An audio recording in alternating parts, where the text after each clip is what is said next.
Karon rin sa barangay Tinabalan uban sa atong halandong kapitan diri si Maximo Barquez. Ato sa kuan sa pamahayag about sa mga naipundar niya nga mga proyekto karon sa iyang pagpangatungdanan. Although nakita mo ginato ang usa ka phase diha sa iyang dalan karon nga bagong nahuman. So 1.8 million gana nga sa LGU funded nga project. Ug ato siyang kuan sa tanan niyang ipamulong karon alang sa atong mga programa sa Mark Radio 95.3 uban ining inyong igsoon Bossing Troy. So kapitan, unsa may imong panganwansa sa imong mga katawhan panimbaya sa? Okay, mayong adlaw kanatong tanan, akong mga panimbaya sa katawhan sa Barangay Tinabalan sa akop sa siyudad Singoog. O nagpasalamat ko ni Bossing Troy nga niani dinhi gikan sa Mark Radio nga kanhi like radio. So salamat iya kung naabtan dinhi sa akong opisina karon. So doon na siya yung mga pangutana dinhi nako. Okay. So kapitan, ato naman kining nasugdan, imo na lang i-enumerate ang mga kayuhan nga ning dagsang diri sa imong barangay aron atong mapatublaw sa kanginan ang tanan nga mga project nga misulod na sa imong barangay o kini inyo nang napahimuslan. Siya, go ahead kap. Okay, so salamat. Unang-una, usa sa priority project sa Barangay Tinabalan ang covered court kay dako kay ni og kagamitan sa katawhan kung ulo na mga programa nga among paghimuon. Dayon ang concreting road nga sa pagkakaron, balik ko na ako sa covered court. Pasalamat ko sa LGU pinanguluhan sa atong maabtik nga halangdong mayor nga walay puas sa pagtutok sa tanan gyud nga barangay sa Dakbayan Singoog. Ngani kami usa sa nakaabil nga ang among covered court completely na humana. Now ni karon ni ay gipas apas nga kini ang gutter worth of 500,000 gutter uban pa nga mga finishing taxes na lang kamulo ng trabaho. Wa na dayon, okay na dayon.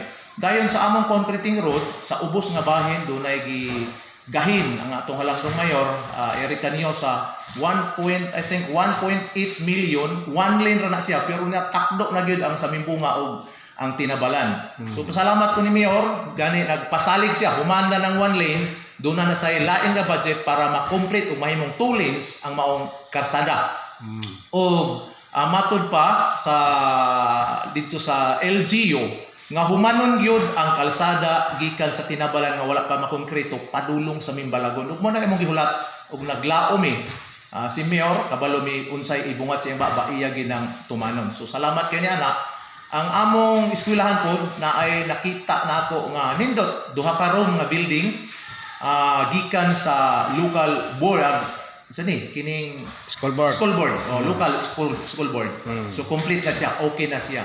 So sa pagkakaron daghan pa mi og mga plano sa among barangay ni aman si Bossing Troy makakita sa among barangay kung unsa ang hulagway sa among barangay kaniadto sa pagkakaron dili ni panginambog lahi og ako nakalainan dako og improvements ang among barangay. Busa kinasing-kasing na akong gipasalamatan ang atong halangdong mayor nga nitutok sa among barangay dili lang sa pipila lang ka barangay.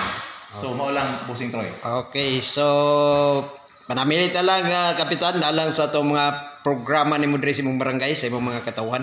Okay, akong katapusan nga mensahe, dili ta mataha sa pagduol sa opisina sa Barangay Kapitan, dili lang sa Barangay Kapitan, pwede ta makaduol sa opisina sa atong halangdong mayor, atong ipadayag kung unsay inyong atong nakita nga angayan i-improve sa atong barangay.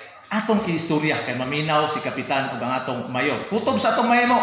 Kita pa ang nagupot sa maong katungdanan, dili personal interest ang atong mga panglantaw kun dili ang interest gyud sa kinabag-an nga lumlupyo nining atong barangay. So nga na lang, salamat og advance Merry Christmas sa tanan. Okay, inyo na dong mga kaigsuunan ang pagigpulong ni Kapitan Maximo Barquez diri sa Barangay Tinabalan alang sa whole nga katawhan diri sa atong Dakbayan. Daghang salamat.